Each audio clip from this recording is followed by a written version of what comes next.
Hi everybody, Jo here. So you know what that means. Time to grab a brew, cheeky biscuit, and let's have a catch up. How are things going? How are we all doing? Are we all a bit sort of bored with this lockdown thing now? We're a bit fed up. January's such a bad month, isn't it? So what I thought we'd do is we'd have a bit of 5 minutes catch up together and have a bit of a play. And what we're going to do is do some fun, almost pretend watercolour painting. I love doing this. Well, I love pretending I can do watercolour painting. And it's quite an addictive technique, this. And what it is, we're going to use our Lavinia stamps in a way that we wouldn't normally use them. Now, I set off today going to do one sample to show you, and I ended up making 4. So it just shows you how addictive it is. Now, I'm using the Elements ink pads, again, because a few crafters have messaged me and asked how to use them. Now, we've used them on our gel press, but I want to show you how you can use them for painting. And this isn't the obvious way you would use your Lavinia stamps. And I do think if we're a bit fed up, a bit sort of blur, you know, when you just really don't know where to put yourself, you want to craft but you don't know what to do, this is a lovely way. Do something a bit different. So I've used the honeysuckle stamp here and I've embossed in white embossing powder. Now, I love the technique so much, I had to go in gold embossing powder. So just so I can show you the difference. So here we've got white and here we've got gold. Same technique, just different colour embossing powder. And again, this is all about using what you've got and using stamps that you've got. I keep all my floral Lavinia stamps in an A4 plastic box, so it's nice to actually look through the box. Once I'd done these 2 cards, I thought, let me have a look, what other stamps could I use this technique with? So I had a look and I found this one, and this is called Floral Spray. Now look at that, how beautiful is that? Now, I've got to be honest, I think that was like a firework. And again, just done white embossing powder. And here, I've just made the grass look. Just a few flicks. Just a bit of faux watercolour painting. And the last one, I went for this one. Now, this one's called Lily. Although I have to say, we used this in a workshop and we all referred to it as Bluebell. So obviously, I brought in some blue tones. And again, it's up to you. I've added some extra flicks. You know, I like to add the ink on my card blank to bring the whole design together and this gorgeous sentiment. So I was really pleased with these. So I thought I'd show you how I did it. So quick and simple, nice and easy. And all we're going to do is some embossing. Now the card, you can do this on watercolour card, but for me, I just find if I can use one card for everything, so you just need a card that takes water well, and I'm going to use the multifarious card. And it's a great way of using just an offcut. I think this is about 15 by 10 centimetres, something like that. And you're going to need a Versamark, a sticky ink pad, and a white embossing powder. So I'll take the lid off. Or, as I say, if you fancy doing gold, silver, again, why not do a few? Now, nice light tapping. Often when you use embossing powders, you need to use a non-static pad on here, but I don't mind if I get flicks. Any flicks of powder on here will add to the interest in my background. So, as I say, this is a definite, nice, just a nice technique to do. You don't need to think about it too much. Just have some fun. Let's relax and enjoy what we're doing. We'll give this a bit of a press. And again, I'm using my All and Create block. So it's a nice flexible block because we want a good image. And then embossing powder straight on. Again, plenty on. And then tip off the residue, excuse me, and tap its bottom. Always like to give it a good tap on its bottom. And this is just a spare paintbrush, just to tidy up the sides a bit. But you know what, that'll be fine. Let's pop this back in the pot. Again, give it a good tap. Make sure we've got all the embossing powder off the piece of copier paper. And always put your lid on. Don't want any accidents, do we? Now the next bit, obviously it's not that good to do this live, but bear with me. So switch your heat tool on and get it nice and hot first. And then what we're going to do, some specks there, we're just going to start and heat at one side, and then as it turns, just move your heat tool along and literally move it from one area to the next.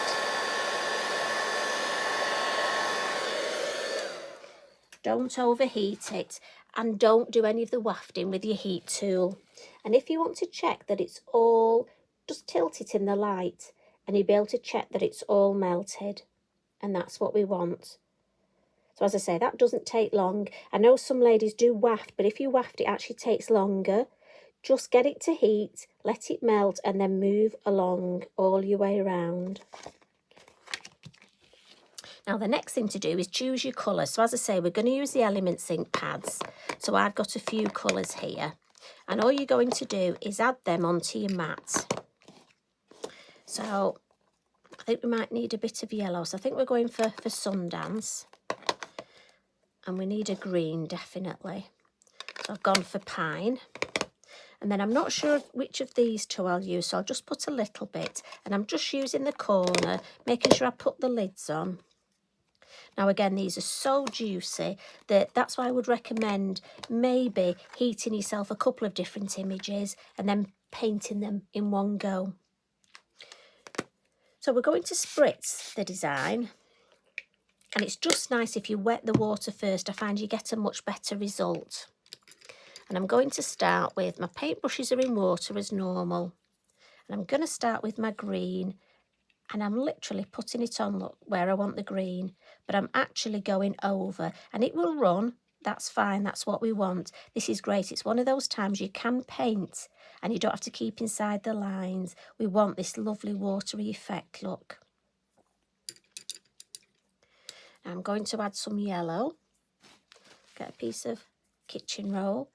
And again, I'm dabbing outside the lines. Now again, you can choose what colours. I'm just thinking I've got a honeysuckle in the garden, which is quite yellow. The only thing is yellow doesn't particularly show up that well, so I may add just another colour. But you can play about with your design. There we go, dab that in. And then, let me just clean my paintbrush. What colour? Let's have a look. This lovely reddy colour. Now I'm wondering if I just dab a little bit in the middle, look. And just on these heads. Just watch it run, and on the berries here. And I'm loving the way that that's looking. If you want, you can spritz it again, but I don't think I need to because it's run beautifully. And I like this bit here as it's drying. What I will do is I've got a finer paintbrush. And I'm just going to go in and pick some green ink up and actually add some more colour to these leaves. Almost paint. Now again, I'm adding the ink from the matte look where it hasn't got much water. So I can actually paint some detail back in. So like I say, you can come in. Now if say you did that and didn't like it, give it a spritz and move it. So it's a good way of almost having a little go at watercolour painting. So you see how you can darken areas. So I just want to darken these leaves a little, but not too much. And then what I may just do is come in with my fine paintbrush and just see if I can get these leaves. Add a little bit to these little berries. Again, just where the flowers are. Tiny bit of detail. And it's up to you how much detail you want to add. How much colour. I want a little bit more there. And then, you know me, I love my splats. So I would just come in, I think on this one, I'm just going to add a few watery little to tie it in here and here. And there you go. I said it was nice, quick and easy, didn't I? And simple. Look at that. Now, I think that is absolutely beautiful. Now, I think if you put that in a frame and it was in one of those arty shops, I think you could get quite a price for that, couldn't you? but such fun. Oh, sorry, just as I'm speaking, look, I need that little leaf, and I can't leave it if it's not been done properly. Just one more leaf there, and that one there. Just spotted it when I went to lift it up. Right, that looks better. Now, a little tip, when it's drying, I always give mine a little heat from the back, and it'll help flatten your card out. And once mine's dry, I tend to put it, I've got my large acrylic block, and I pop it under there with a book on top just to flatten it out. But I think if you just don't know what to do this afternoon, get yourself some inks. You can do this with your brushos. I just thought I'd use the Elements ink pads because a few crafters had asked about it and how to use them. But I think you could create yourself some lovely little pieces of watercolour art. And I'd love to know what you think. I'd love to know how you get on. What's your favourite colour of the embossing powder? I have to say mine's the white. I do like the gold, but mine's the white. And I'm so looking forward to making some more of these and sending them to my friends. So that's it from me today.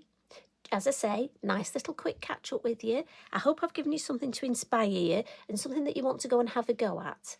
As I say, I love getting all your emails. Thank you for all you, when you send me pictures of what you've been doing. It is so lovely. And it's lovely to know that we've got such a lovely crafting community on here. So I'm going to go.